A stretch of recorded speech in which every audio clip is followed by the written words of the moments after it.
वास्तवदर्शी. नमस्कार, तुम्ही पाहत आहात वास्तवदर्शी न्यूज. परतवाडा हादरलय, पण आता संताप उसळलाय. ज्यांनी शहराच्या संस्कृतीला काळीमा फासला, त्या नराधमांना फक्त जेलमध्ये पाठवून शांत बसणार नाही, तर त्यांची अवैध साम्राज्य उद्ध्वस्त करा, असा आक्रमक पवित्रा आता सकल हिंदू समाजाने घेतला आहे. अचलपूर नगरपालिकेला थेट 2 दिवसांचा अल्टिमेटम देण्यात आलाय. परतवाडा सेक्स स्कॅन्डलमधील आरोपींविरुद्ध आता जनक्षोभ उसळला आहे. शिवसेना हिंदुत्ववादी नेते ठाकूर प्रमोदसिंग गडरेल यांनी आता या लढाईचे नेतृत्व हाती घेतले आहे.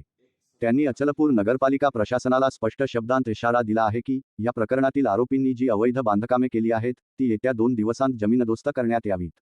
प्रशासन जर कागदी घोडे नाचवत बसले तर जनता शांत बसणार नाही, असा सज्जड दम गडरेल यांनी दिला आहे. जय श्रीराम. जसं की अचलपूर परतवाडा शहरामध्ये सर्वत्र एक संतापाची लाट उसळलेली आहे.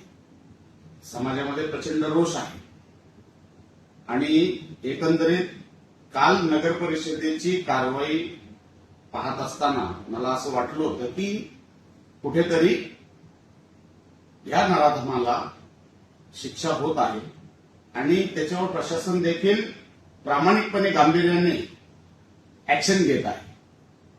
परंतु संपूर्ण प्रक्रिया झाल्यानंतर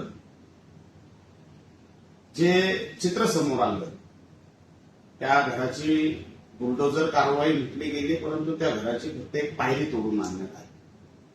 सांगण्यात आलं की लिगल इनलिगल, म्हणजे ते अतिक्रमणाचा फक्त शिडीच होती. मग तिथे 20 दिवसाची सीओनी नोटीस चिटकवून टाकली. तर हे असं नाही चाललं. ह्यांनी जे काही केलंय, जे कृत्य केलंय या नराधमांनी, हरामखोरांनी, हे लिगल आहे का? तुम्हाला वाटतं का हे लिगल आहे? माझी या निमित्ताने विशेषतः नगर परिषदेच्या सीओंकडे मागणी आहे की पुढील 2 दिवसात हे जेवढेही आरोपी पकडले आहेत पोलिसांनी, त्या सर्व आरोपींची घरं जमीनदोस्त करून टाकायची. Bulldozer action, proper bulldozer action घ्यायची आणि यांची घरं पाडून टाकायची.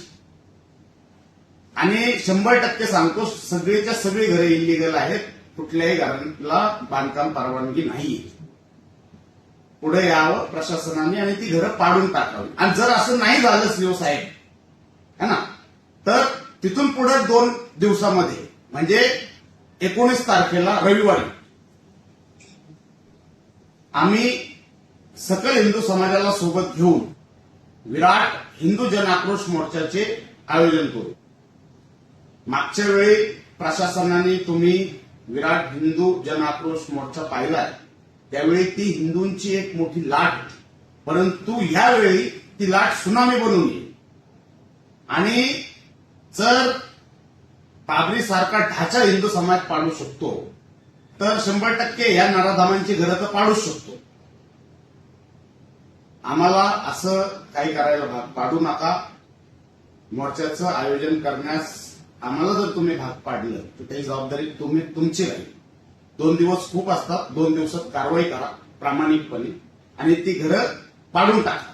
असं नाही चालणार अध्यक्ष महोदय की फक्त गेले, स्टंट केला आणि ते शिडी काढून आणली, तसं चालणार नाही. विषयाचं गांभीर्य ओळखा. खूप सिरियस विषय आहे.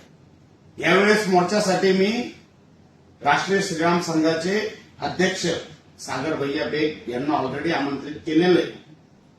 ते येणार आहे. त्याचसोबत मागच्या मोर्चात नितेशजी राणेंचीही इच्छा अपूर्ण राहिली होती. त्यांना बोलता आलं नव्हतं आणि ते म्हणले होते मी पुन्हा अचलपूरला येईल. तर मी त्यांनाही आमंत्रित करणार आहे. कडकडीची विनंती करणार आहे सकल हिंदू समाजाच्या वतीने की तुम्ही या नराधमाला, हरामखोराला शिक्षा झालीच पाहिजे. आणि हिंदूंच्या ज्या भावना खदखदत आहेत त्या कुठंतरी त्यांना वाट मिळाली पाहिजे. 2 दिवस आहेत तुमच्याकडे सीओ साहेब. आणि सोबतच पोलीस प्रशासनाने ह्या प्रकरणामध्ये जे जबाबदार लोक आहेत, ज्यांच्यामुळे म्हणजे ज्यांच्या कार्यकाळात गेले 1.5 वर्ष हा सगळा खेळ ह्या हरामखोरांचा चालू होता, पण तरीही एसआयटी फेल झाली. कळलं नाही की कळून पण ठाणेदारांनी ते झाकून ठेवलं. काल 3-4 लोकांना कंट्रोल रूमला अटॅच केलं. अटॅच करून चालणार नाही, सस्पेंड करा. आणि हे जे ठाणेदार आहेत यांच्यावर तत्काळ कारवाई करून यांना निलंबित करा.